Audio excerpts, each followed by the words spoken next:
حضرات، آج سے تقریباً 2-3 دہائی پہلے اسی ضلع پونچھ کے اندر یہ نعرہ بلند کیا جاتا تھا کہ سنیوں میں نہ کوئی حافظ ہے، سنیوں میں نہ کوئی قاری ہے، نہ ہی ان کے پاس کوئی عالم ہے، نہ ہی ان کے پاس کوئی ڈھنگ کا مدرسہ ہے، ان کی توجہات کا مرکز صرف اور صرف ختمات و نیاز ہے۔ یہ نعرہ ایک صوفی منش ولی کامل اپنے دور کے ایک عالم ربانی حضرت درویش غلام قادر رحمت اللہ تعالی علیہ کو پسند نہیں آیا۔ انہوں نے حضرت سائیں بابا میرا بخش رحمت اللہ تعالی علیہ کی روحانی سرپرستی میں 1999 میں جامعہ انوار العلوم کا سنگ بنیاد رکھا اور اپنی مستقبل بینی سے یہ مومنانہ فراست پہ یہ پیشن گوئی بھی فرما دی کہ یہاں سے حفاظ بھی پیدا ہوں گے، یہاں سے قرہ بھی پیدا ہوں گے، یہاں سے علماء ڈگریاں لے کر جائیں گے۔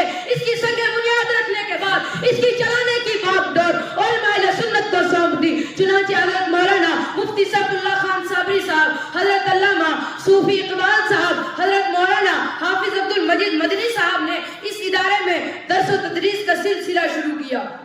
پھر چند سال کتاب و توڑ محنت اور شبانہ روز کارکریزی سے چند حفاظ تیار کر لیے۔ اب وقت آ گیا تھا قوم کو کچھ کارکردگی دکھانے کا، لیکن المیہ یہ تھا کہ اس وقت تک زیادہ تر لوگ ادارے کو نہیں جانتے تھے۔ ہر ادارہ اپنی سالانہ کارکردگی سالانہ جلسہ دستار بندی کی صورت میں دکھاتا ہے۔ اسی لیے یہاں کے اہل وقت نے یہ فیصلہ کیا کہ پہلا جلسہ دستار بندی کا مرکزی جامع مسجد میں جمعہ کے دن رکھا جائے تاکہ لوگ جمعہ کی ادائیگی کے لیے آئیں گے اور ان کے سامنے طلبہ کی دستار ہوگی اور ادارہ بھی لوگوں کی نظر میں متعارف ہوگا۔ چنانچہ ایسا ہی ہوا۔ اب اگلے رمضان کے بعد طلبہ کا ایک تانتا لگ گیا۔ پھر ادارے کے شعبہ جات میں بھی اضافے ہوئے، عملہ کی تعیناتی کی ضرورت پڑی۔ شعبہ حفظ کے ساتھ ساتھ شعبہ قرات اور شعبہ قرات کے ساتھ ساتھ شعبہ درس نظامی عملہ کے خوبصورت قافلے میں حضرت علامہ مولانا مفتی یعقوب ثقافی صاحب رحمت اللہ تعالی علیہ اور حضرت علامہ مولانا سید فداد حسین قادری صاحب، حضرت علامہ مولانا محمد قاسم رضا صاحب، حضرت مولانا عبد الرزاق رضوی صاحب، ان حضرات نے ادارے کو تعلیمی معیار میں خوب بہتر بنایا۔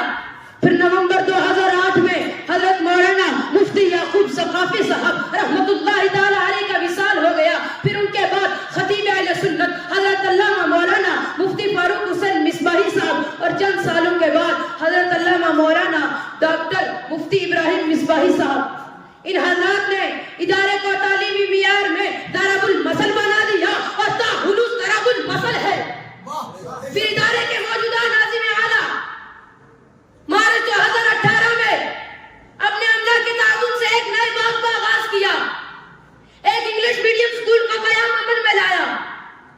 یاد رکھیں اس ادارے کے فارغین پورے جموں کشمیر کے اندر دین کی خدمات کو انجام دے رہے ہیں۔ واضح رہے کہ اس ادارے کے اساتذہ کی اکثریت اسی ادارے کی پروردہ ہے، لیکن یاد رکھیں اس ادارے کو ترقی دینے میں مقتدر علماء اہل سنت، عوام اہل سنت، بالخصوص حضرت سائیں بابا میرا بخش غلام قادر ٹرسٹ کے تعاون کا بھرپور حاصل ہے۔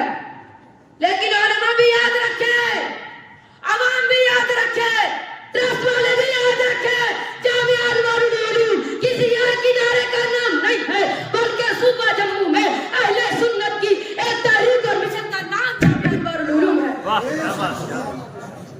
اس کو ترقی دینے میں سب اپنے اپنے حصے کا کام کریں۔